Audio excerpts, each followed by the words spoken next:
For those unfamiliar with that blessing, that's the traditional blessing to be said upon reaching something new or something that hasn't happened in a while. It's my mother's favorite bracha.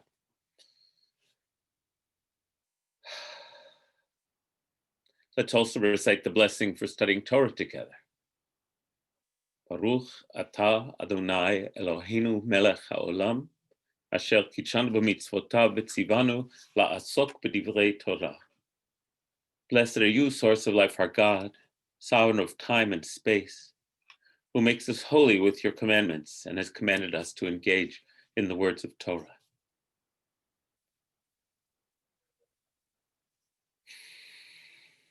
So I reflected this morning, where do I want to go today with the Torah?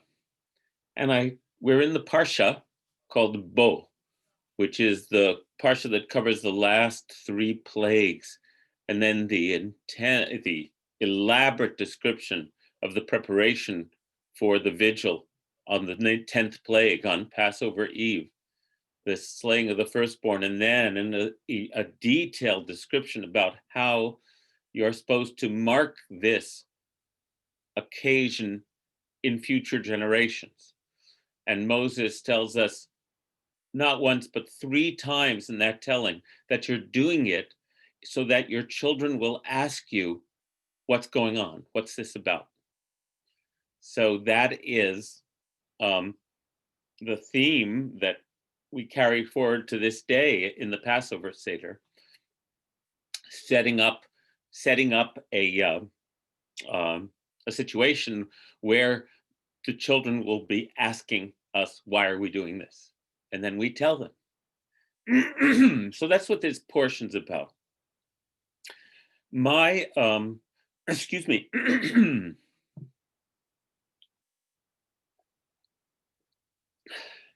I turned to a Hasidic teacher to study today, Menachem Nachum of Chernobyl, known as Meor Einayim.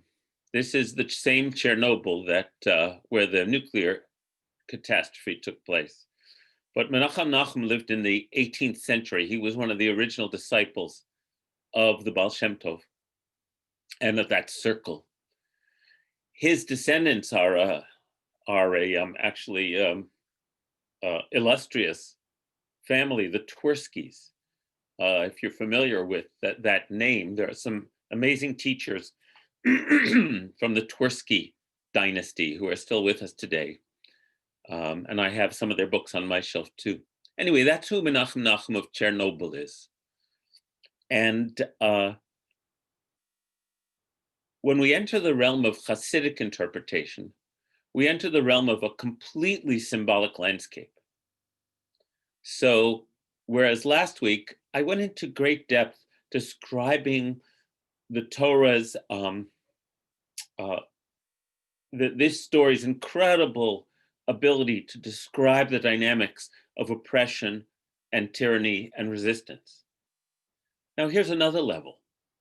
And this is the level where Mitzrayim is not a physical place, nor is the promised land a physical place, but rather they are states of consciousness.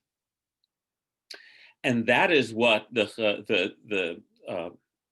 Meor Einayim, Menachem Nachum of Chernobyl, is. That's the landscape he's addressing when he addresses the story of our enslavement in Egypt, our liberation, our journey towards, and not just towards, but it's always up to the promised land.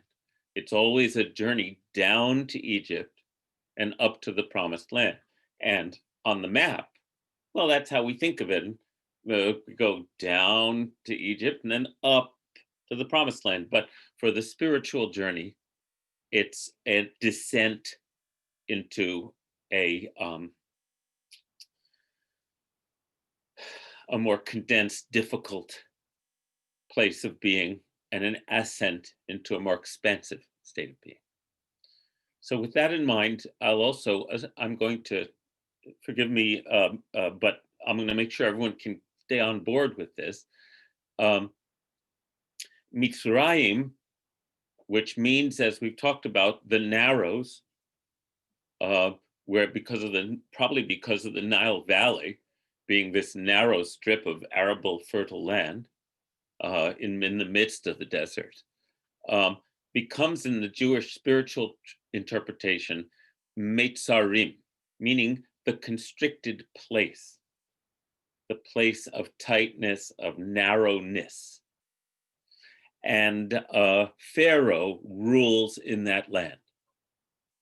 Pharaoh rules in the land of constriction.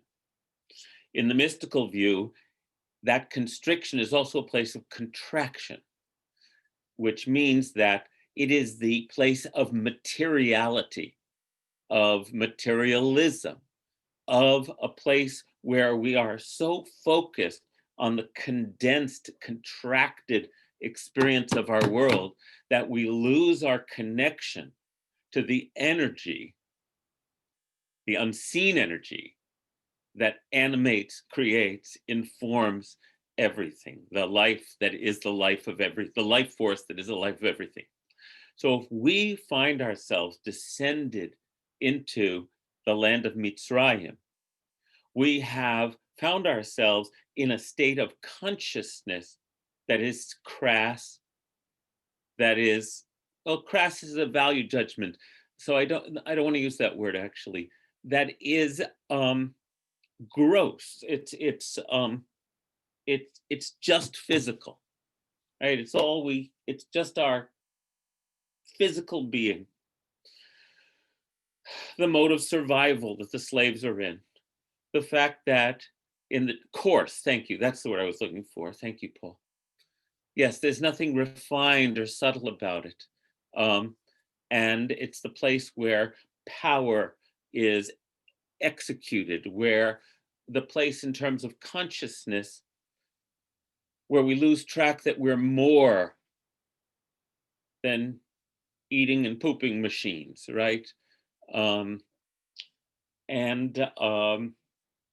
This is a level of reality that is real, right? It's a level of consciousness that we occupy.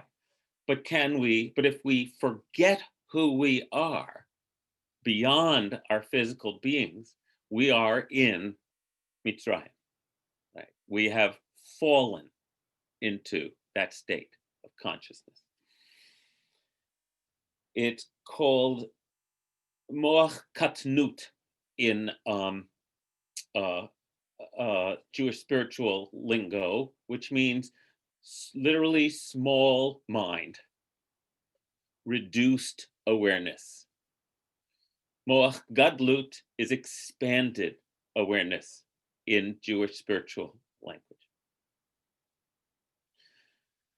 So if we get stuck in Egypt, we forget who we are.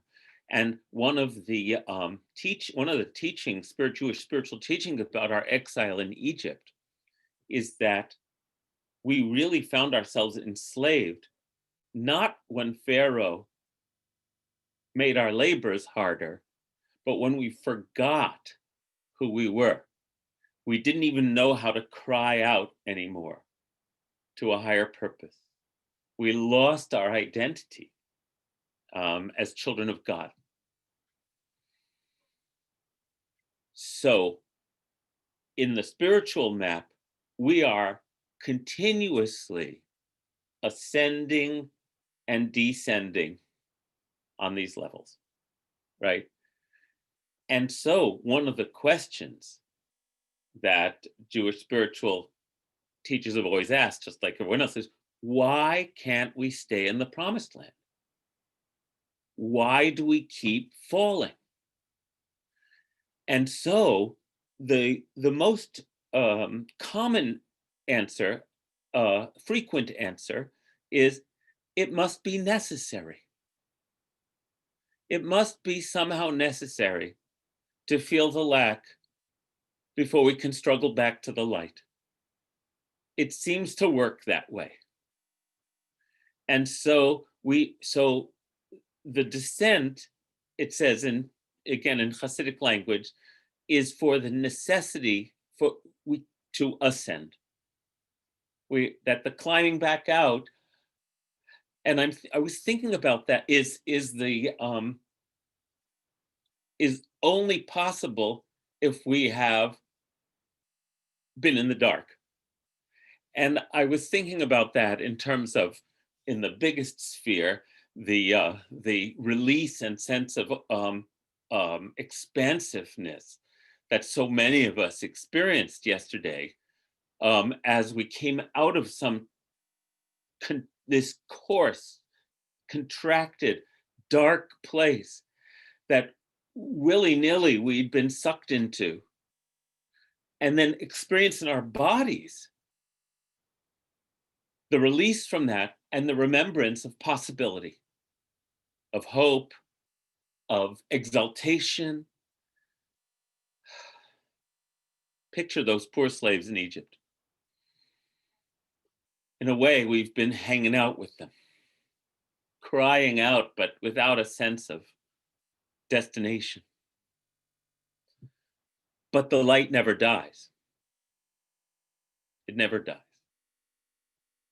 So I want to look at one of Menachem Nachum of Chernobyl's teachings about this descent and ascent. It's not directly connected to this Torah portion, but it is aligned with, it's a theme he brings up all the time and is aligned with this moment in the Torah portion.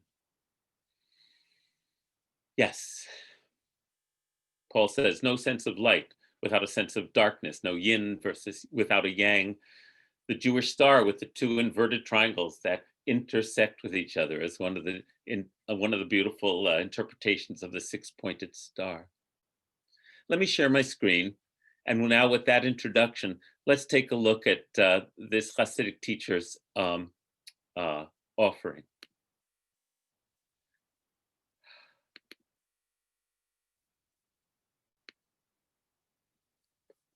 Here, I'll give you the English, not the Hebrew. And I'll make it a bit larger, and I'm hoping this will help. Just a minute, I need to manipulate things on my little screen here. That didn't work, just a sec. Okay. Is that visible to everyone? Oh, good, good. So addressing this question of why we continue to find ourselves falling back into the constricted place as individuals, collectively, here is the Me'or I am discussing it. The truth is that human beings cannot remain on a particular rung with constancy, since the life force ebbs and flows. It comes and goes.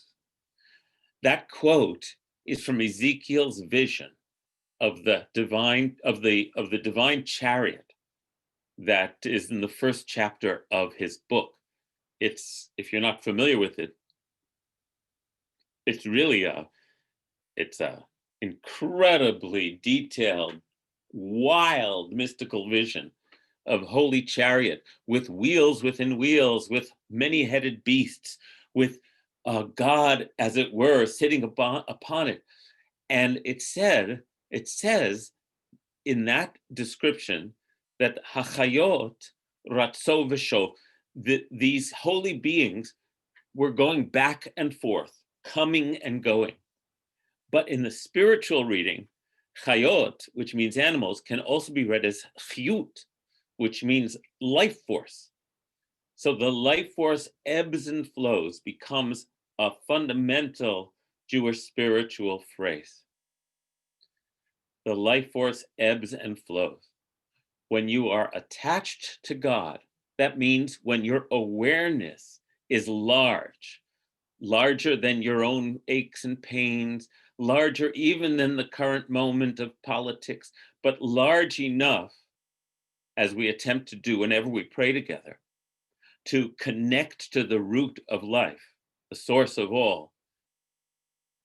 When we are in that state, you feel the pleasure of that surge of life.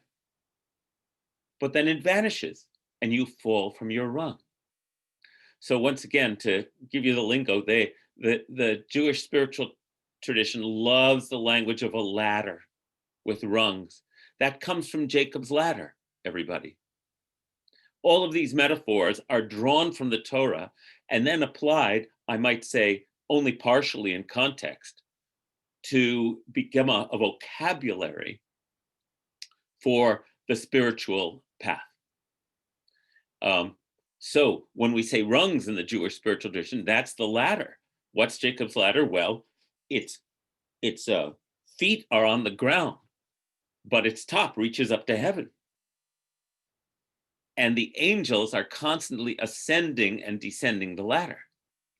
And so, or descending and ascending, it's like, and so we then are compared to angels in our spiritual journey, constantly ascending and descending the ladder, getting to higher and higher rungs where the view is bigger and more expansive and more exhilarating and more in a way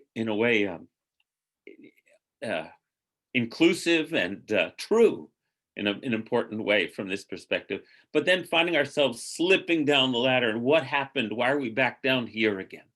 So once again, just like the descent to Egypt and the ascent to the promised land, which happens several times in the book of Genesis, right? Abraham goes down. Joseph and his brothers, they're going down and up, down and up. Okay, I wanted to give you that vocabulary. That's what it means by rung. And then he says, there are secrets of Torah in the reason why you have to undergo such a fall. One is that you fall in order to rise up afterward to a yet higher level. Because each thing that comes into being is preceded by a lack. Okay, what are we talking about here? The children of Israel in Egypt have forgotten who they are. They're in only a state of lack. And out of that lack, they cry out to God, it says in Exodus. And God hears their call. How low did they have to go before they would cry out? Apparently that low. And so their redemption could only begin when they became aware of the constriction they were experiencing. At which point the wheels begin turning and the process of redemption and release is underway, but only because they felt their lack. Only when we feel our lack do we cry out. Deborah Berger said, so back and forth between earthbound focus and God focus. Yes. Think of it as a narrowing and an expanding constantly, an ascent and a descent. We cycle through it countless times a day. And Roni says, yes, this is the hero's journey. Being able to hold opposites, not balance them, not choose between them, for example, duty and fun, for example, but to allow both in your journey. Well said, Roni. And we know, again, that I would say most spiritual traditions are trying to describe this confounding aspect of our experience. If we can experience exaltation, why don't we experience it all the time? And so the ebb and flow, is the way our tradition describes it, and that the ebb is necessary for the flow, and that might even catapult us to a higher level than we'd ever raised ourselves up to before.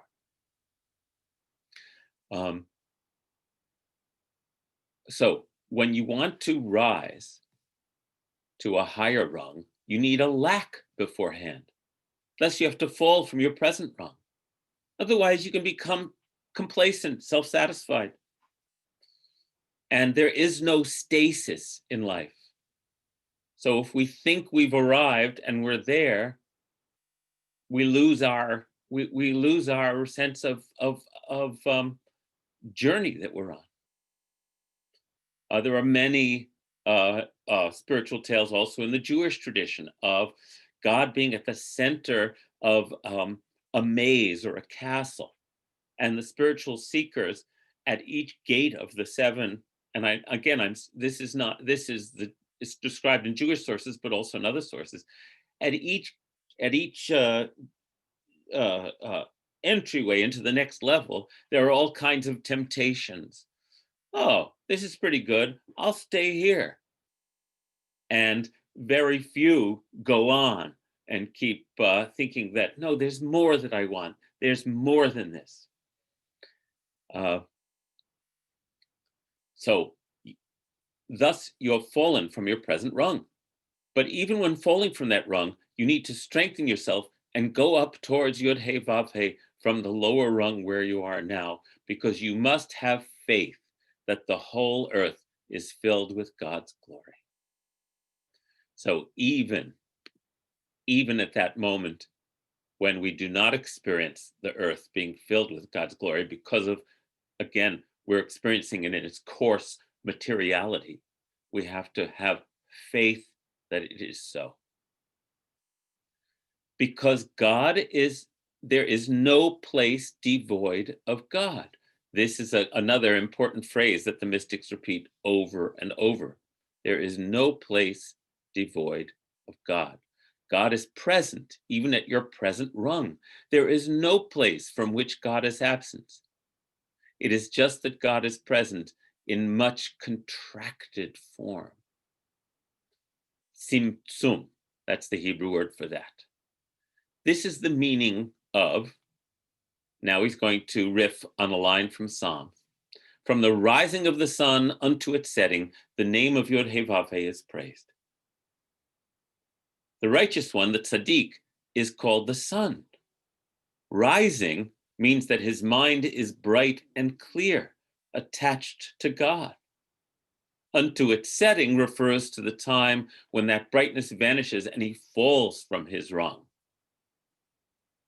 But from the rising of the sun unto its setting, the name of Yod He Vav He is praised. That means constantly, even when he struggles to rise up to God on his present rung. So even at night, even when it's dark, even when we can't feel in that pleasure of the surge of life that is described, something that I think is a nice analogy, when the sun comes up and we feel its first rays and we feel the pleasure of the surge of life and we give thanks. But what about when we're not there? We need to keep praising. Even when we're struggling, we need to keep faith that the whole earth is still filled with God's glory on every level. Kimberly says, I appreciate the promise that with each fall you rise higher than before. So further falls will happen, but it's okay because there is always more spiritual growth available.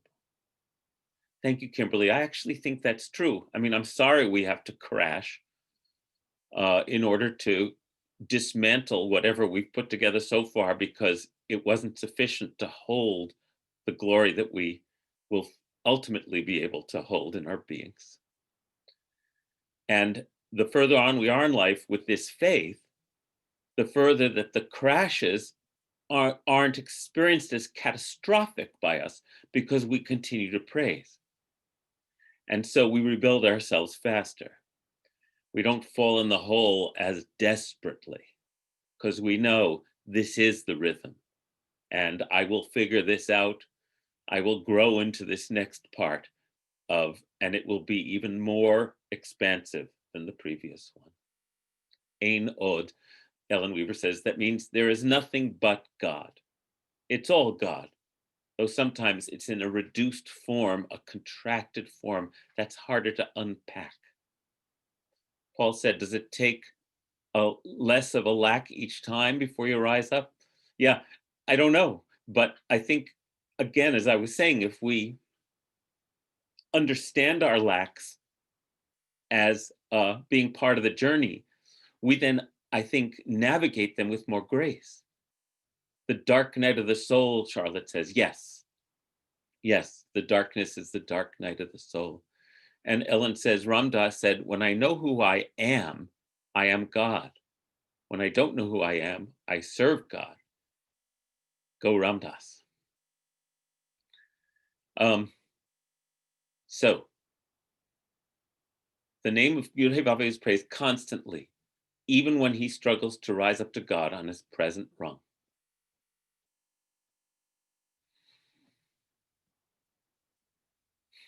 This is the true practice and conduct of Judaism, the proper way to walk. He's preaching to his community. He's trying to help them see their way. But how does one come to God when in this fallen state? One's mental powers and awareness have been taken away.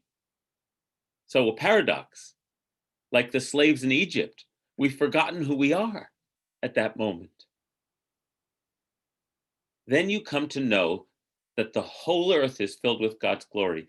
Even those places that are entirely earthy, just coarse matter, they too are filled with God's glory. If you can carry that consciousness even into your darkest moments, that is the key that will allow you to once again ascend out of the land of Mitzrayim. God is called the life of life.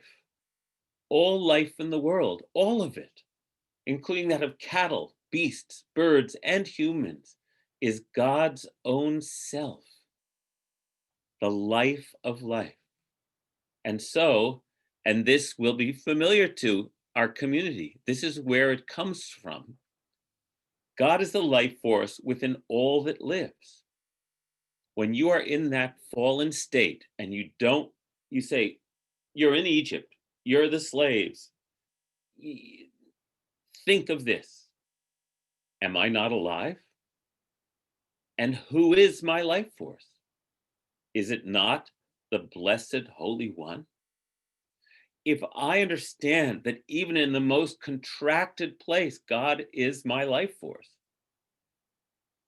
then maybe I'm not so bad. And from that means God is here too, though in a much contracted way. Life ebbs and flows. So it is meant to be. And the wisdom of that awareness will bring us back to God. Boy, that's wisdom. Here's the phrase. Halo chai ani, umihu hechayut sheli. Halo habore yitparach. I am alive. And who is this aliveness I am? Is it not the Holy Blessed One? We're going to sing that a little later. I just wanted to come off the screen share. Isn't that a beautiful teaching? I want to cite for you a couple of other, like all teachers, each teacher has his or her favorite metaphors and her kind of main themes. Reb Nachum says in his commentary to last week's portion, there was a beautiful phrase here. Oh, I wanted to read you this because of Tu B'Shvat. Okay, let me read what Deborah said first. Bill Staines, who's a wonderful songwriter, wrote, when there's music all around you and you just can't seem to hear, when the answer is right around the bend, but it doesn't seem so clear, when the darkness falls around you, it's hard to know and understand. There's a heart out there that loves you. There's a promise in your hand. Thank you. I didn't know that one. It's called Spirit Song. Spirit Song, right on. I'm going to read it again, okay? Do you know, can you sing the chorus, Deborah? Oh, would you please? It's a verse, not a chorus. I mean the verse. When there's music all around you and you just can't seem to hear, when the answer's right around the bend, but it doesn't seem so clear. When the darkness falls around you, it's hard to know and understand. There's a heart out there that loves you. There's a promise in your hand. Oh, yeah, there's a promise in your hand. And the chorus says, oh, people, don't you weep. Oh, people, don't you weep no more. Sun still shines on the golden shore. Oh, people, don't you weep. Thank you.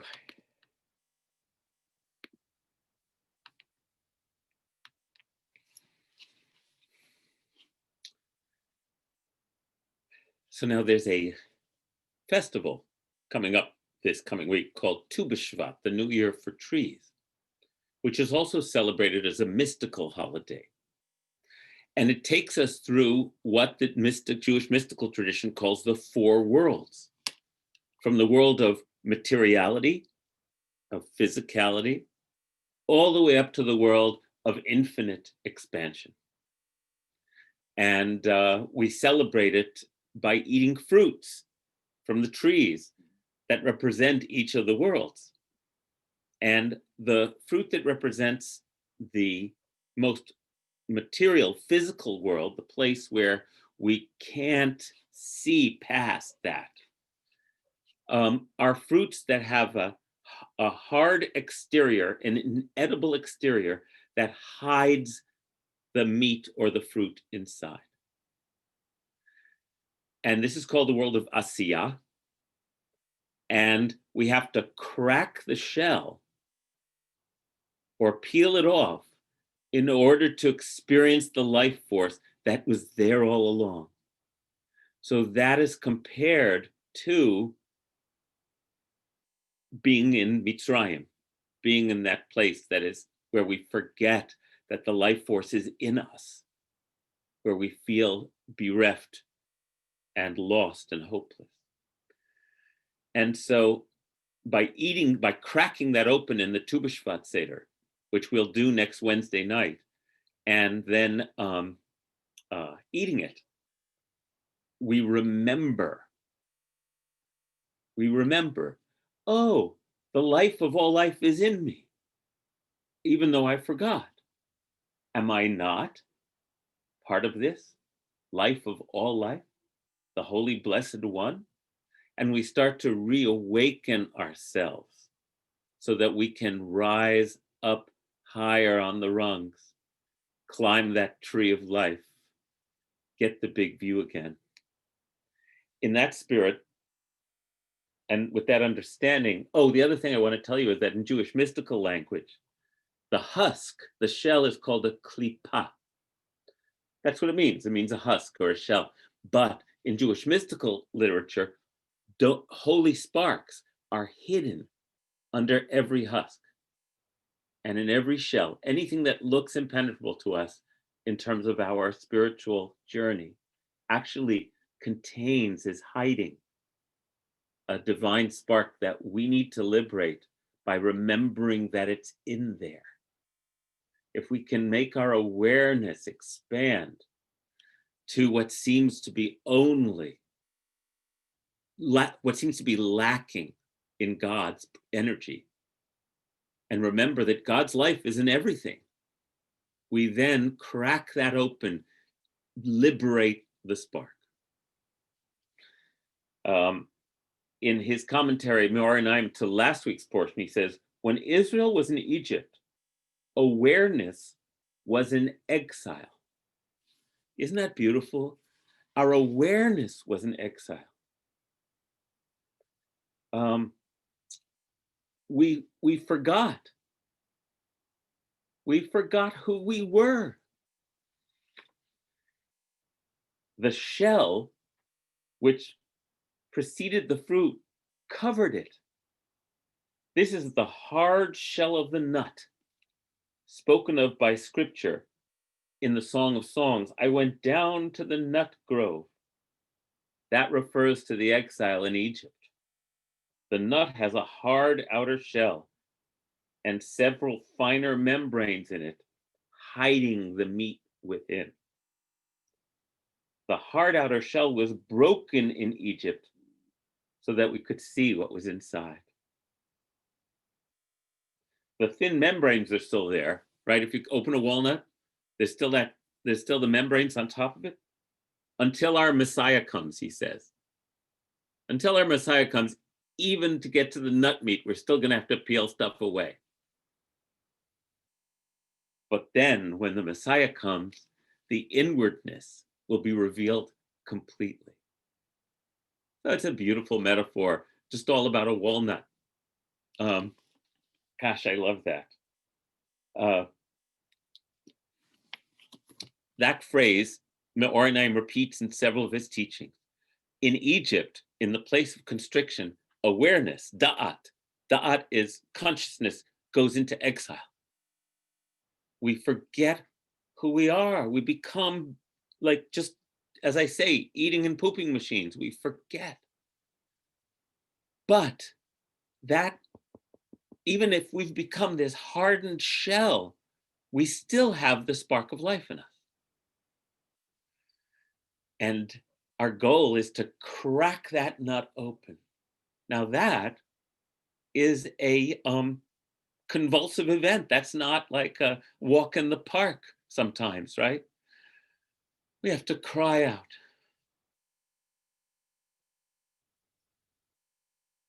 Ah, that's so beautiful.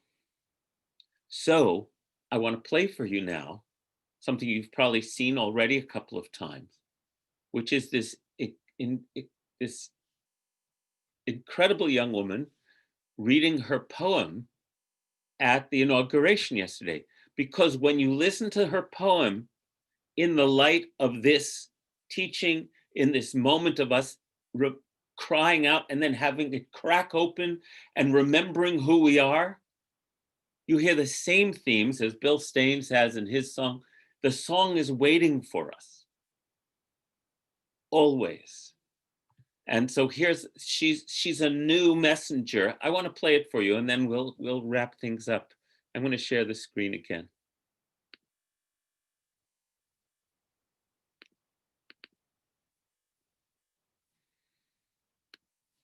Mr. President, Dr. Biden, President, Mr. Emhoff, Americans, and the world. When day comes, we ask ourselves, where can we find light in this never-ending shade? The loss we carry, a sea we must wade. We've braved the belly of the beast. We've learned that quiet isn't always peace. In the norms and notions of what just isn't always just is. And yet the dawn is ours before we knew it. Somehow we do it. Somehow we've weathered and witnessed a nation that isn't broken, but simply unfinished. We, the successors of a country and a time where a skinny Black girl descended from slaves and raised by a single mother can dream of becoming president, only to find herself reciting for one. And yes, we are far from polished, far from pristine, but that doesn't mean we are striving to form a union that is perfect.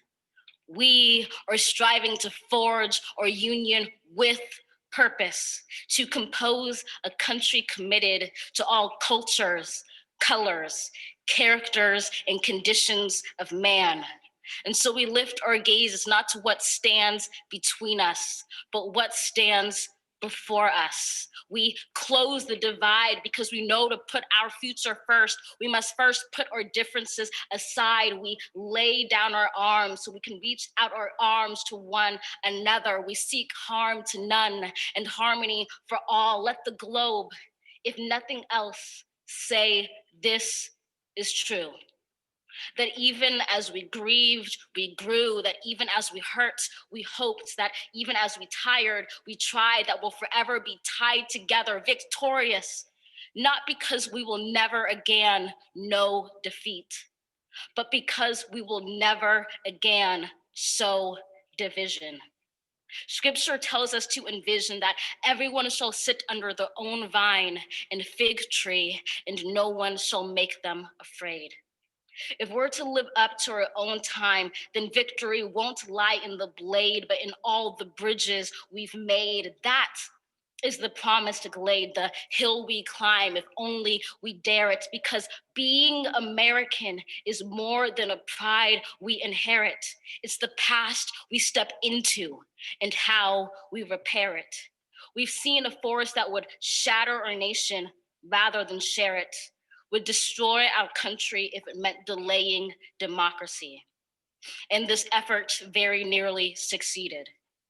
But while democracy can be periodically delayed, it can never be permanently defeated. In this truth, in this faith we trust, for while we have our eyes on the future, history has its eyes on us. This is the era of just redemption. We feared it at its inception. We did not feel prepared to be the heirs of such a terrifying hour, but within it we found the power to author a new chapter, to offer hope and laughter to ourselves. So while once we asked, how could we possibly prevail over catastrophe? Now we assert, how could catastrophe possibly prevail over us? We will not march back to what was, but move to what shall be, a country that is bruised but whole, benevolent but bold, fierce and free. We will not be turned around or interrupted by intimidation, because we know our inaction and inertia will be the inheritance of the next generation. Our blunders become their burdens. But one thing is certain: if we merge mercy with might and might with right, then love becomes our legacy and change our children's birthright. So let us leave behind a country better than the one we were left. With every breath from my bronze pounded chest, we will raise this wounded world into a wondrous one. We will rise from the gold-limbed hills of the west. We will rise from the windswept northeast, where our forefathers first realized revolution. We will rise from the lake-rimmed cities of the Midwestern states. We will rise from the sun-baked south. We will rebuild, reconcile, and recover in every known nook of our nation, in every corner called our country. Our people, diverse and beautiful, will emerge battered and beautiful. When day comes, we step out of the shade of flame and unafraid. The new dawn blooms as we free it. For there is always light, if only we're brave enough to see it, if only we're brave enough to be it.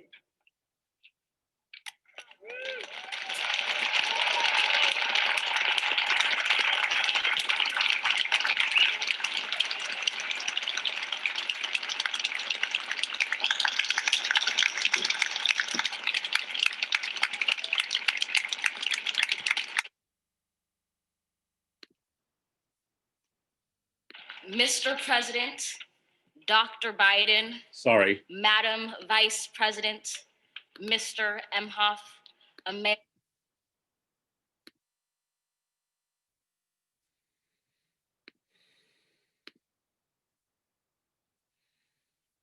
I've probably watched that about 8 times now. I think it's what inspired me to take our teaching in this direction today also.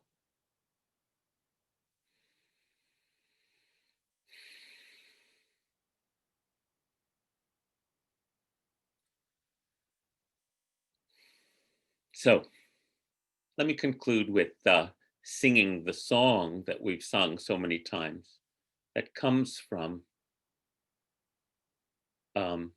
yes, thank you, Deborah. It sounds more miraculous after today's lesson, because she's speaking the spiritual truths that we all know. So let's sing this together. I'm going to share the screen one more time.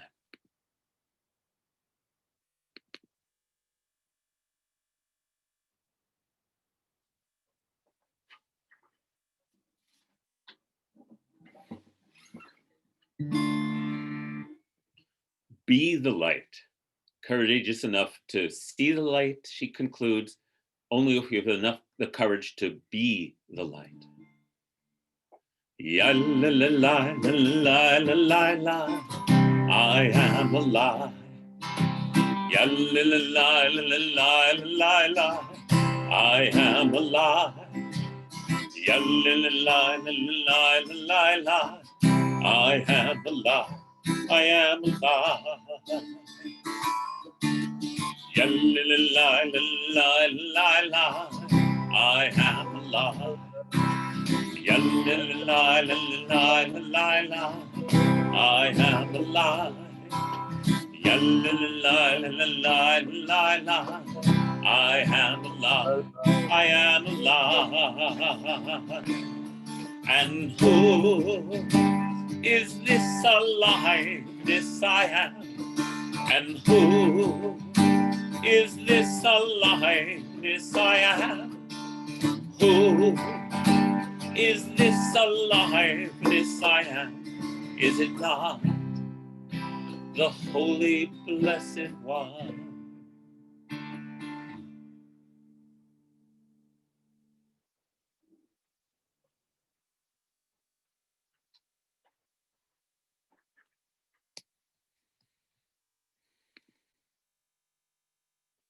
So, my friends, on every level, whether we are in a personal Mitzrayim and need to remember that the life force is in us, or whether we see our whole society in a Mitzrayim and need to recall that we collectively can both be the light and see the light. That metaphor of our journey stands true.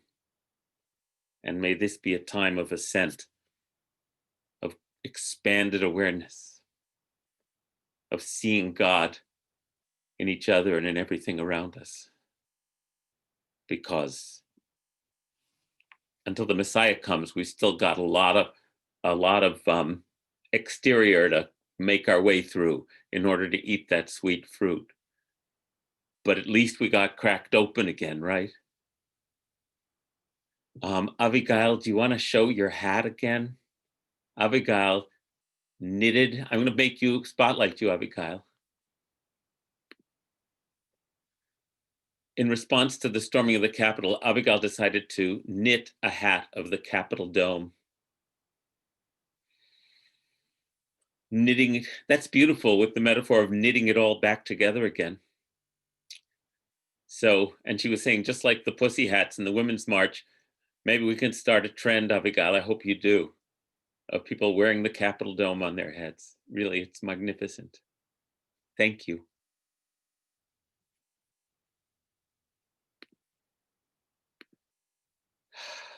Okay, everyone.